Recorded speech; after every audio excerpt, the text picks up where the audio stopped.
हरियाणा में बीजेपी अब सरकार की ताजपोशी की तैयारियों में जुट गई है। अभी त्योहारों का मौसम है, इसीलिए माना जा रहा है कि शपथ ग्रहण दशहरा के बाद होगा। जीत के नायक बने सीएम सैनी दूसरी बार शपथ लेंगे। आज दिल्ली में काफी हलचल रही। उधर बीजेपी को 3 नए साथी मिल गए हैं।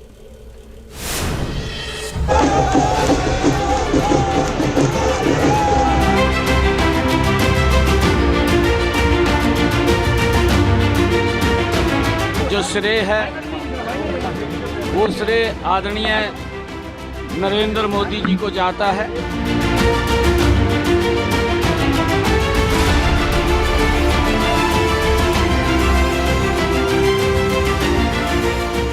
सीएम नायब सिंह सैनी बीजेपी के ऐसे नायाब नेता बनकर उभरे जिन्हें लोकसभा चुनाव से ऐन पहले कांटों भरा ताज मिला था और अब वो हैट्रिक के हीरो बन गए हैं।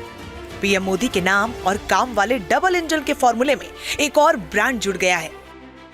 ये मोदी जी की नीतियों का परिणाम है कि आज भारतीय जनता पार्टी तीसरी बार हरियाणा में सत्ता में है। केंद्रीय नेतृत्व का हमारा आदरणीय मोदी जी के जो काम है, जो उन्होंने कार्य किए हैं, जो लाभ नीचे ग्राउंड के ऊपर मिल रहा है, ये सबसे बड़ा कार्य। अब शपथ ग्रहण को लेकर मंथन का दौर शुरू हो गया है। इसी सिलसिले में हरियाणा के मुख्यमंत्री नायब सिंह सैनी और प्रदेश लीडरशिप के नेताओं ने दिल्ली में दस्तक दी। प्रधानमंत्री नरेंद्र मोदी से मिलकर उनका आशीर्वाद लिया। इसके बाद सेंट्रल लीडरशिप के बड़े नेताओं से मेल मुलाकात का सिलसिला शुरू हुआ, जिसमें गृह मंत्री अमित शाह, रक्षा मंत्री राजनाथ सिंह, बीजेपी अध्यक्ष और स्वास्थ्य मंत्री जेपी नड्डा, हरियाणा के पूर्व सीएम और केंद्रीय मंत्री मनोहर लाल खट्टर समेत तमाम बीजेपी के कई सीनियर नेताओं से नायब सिंह सैनी ने मुलाकात की। काफिला बढ़ता रहा और मंथन का दौर चलता रहा। उधर चर्चा भी चल रही है कि ऐतिहासिक जीत के बाद शपथ ग्रहण भी भव्य होने वाला है। बड़ा संदेश देने के लिए बीजेपी विजयादशमी के दिन को शपथ ग्रहण के लिए चुन सकती है, लेकिन हरियाणा बीजेपी के अध्यक्ष मोहन लाल बडौली का ये कहना है कि ताजपोशी की तारीख अभी तय नहीं हुई है।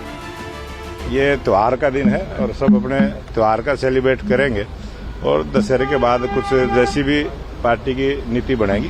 खबर आ रही दशहरे में शपथ ग्रहण होगा। अभी इस प्रकार की कोई भी चर्चा नहीं हुई। बीजेपी के मंझे नेताओं में से एक नायब सिंह सैनी पीएम मोदी और शाह की उम्मीदों पर 100% खरे उतरे। संगठन से लेकर सरकार, पार्टी ने उन्हें जहां लगाया वहां बीजेपी के मिस्टर कूल कहे जाने वाले नायब सैनी ने 100% रिजल्ट भी दिया। और इस बार भी जब टिकट बंटवारे के बाद पार्टी में भगदड़ मची थी, बावजूद इसके बीजेपी ने बड़ा रिस्क लिया और कहा जा रहा है कि नए चेहरों का आइडिया नायब सैनी ने ही दिया था।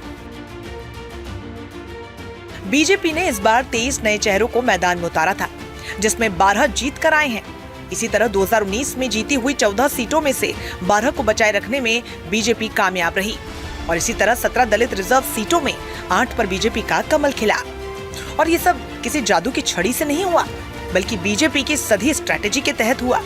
जब लोकसभा चुनाव से पहले हरियाणा में एंटी इनकम्बेंसी को काउंटर करने के लिए चेहरा चुना जाना था, तब मनोहर लाल खट्टर के उत्तराधिकारी के रूप में सैनी को ताज मिला था। 56 दिनों के उस छोटे कार्यकाल में चुनौतियों के ऊंचे ऊंचे पहाड़ थे। कांग्रेस की तगड़ी फील्डिंग थी। नतीजे आने से पहले तक तमाम दावों में कांग्रेस की जीत का नाम था, लेकिन नायब सैनी अपने ग्राउंड फीडबैक और कैलकुलेशन पर कॉन्फिडेंट थे। ये मोदी जी की नीतियों का परिणाम है कि आज भारतीय जनता पार्टी तीसरी बार हरियाणा में सत्ता में है। केंद्रीय नेतृत्व का हमारा आदरणीय मोदी जी के जो काम है, जो उन्होंने कार्य किए हैं, जो लाभ नीचे ग्राउंड के ऊपर मिल रहा है, ये सबसे बड़ा कार्य। अब सैनी की सेकेंड पारी में कौन कौन मंत्री बनेगा, पुराने चेहरे रिपीट होंगे या नहीं, इसको लेकर हरियाणा से दिल्ली तक तमाम चर्चाएं हो रही हैं।